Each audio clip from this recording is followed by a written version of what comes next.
Hey guys, hope you're doing well. Hope you guys are doing well. Hope you're having a great day.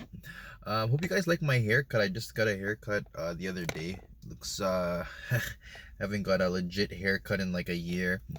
But yeah, I wanted to make a video for you guys today about using other people's money to actually make more money. So actually last year during the pandemic, the crisis when it happened, there were a lot of investment opportunities. Like the whole markets, like most of the asset classes went down in value, and that was actually one of the best buying opportunities, probably of the decade, in my opinion. The markets crashed a lot, like especially the crypto market. It went down almost yeah, more than 50%, I believe. It went down a lot.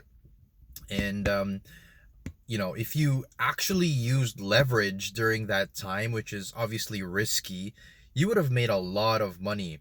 But I wanted to illustrate an example for you guys here of how you can actually use credit to actually make a lot of money, especially during last year. For example, let's just say in Canada you borrowed a credit card or a line of credit. Let's say the interest rate was 19% per annum, for example. So I'll illustrate it over here. Let's say, for example, you put that into, for example, Bitcoin last year during the crash when it hit 3,000, and you sold at the top, which was 2 months ago, was at like 63,000 US dollars. Let's say, for example, you borrowed $10,000 from your line of credit, $10,000 from your line of credit. And let's just give an example. Let's just say it was 19.99%. Well, that's credit cards. So credit card, 19.99% per annum. So for the year, right? So you invested $10,000, your interest was about $2,000 for the year.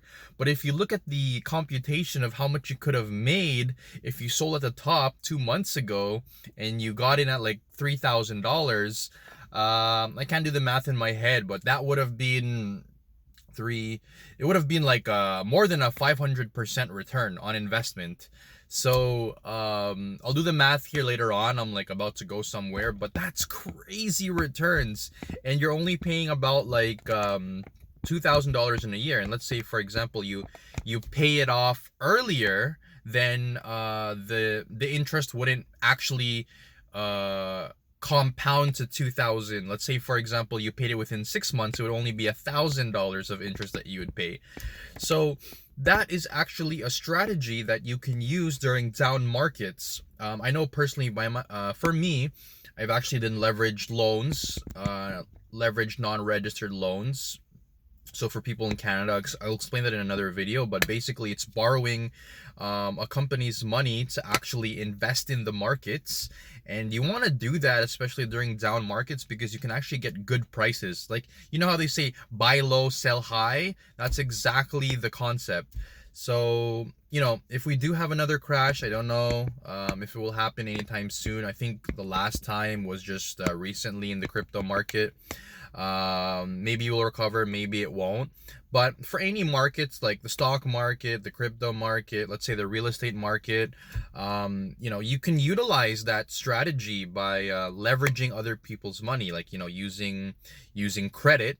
And then after making sure that you have proper risk management. You want to make sure that the market isn't going down and down and down while you're investing. So you want to make sure that you want to make sure that the asset does have long-term growth and will eventually go up. You don't want to be going into, like, for example, an ICO or like an IPO that you don't even know that's gonna succeed or not. You want to be in, equity funds would be okay, not financial advice. A diversified crypto portfolio, Bitcoin, Ethereum, etc., Litecoin.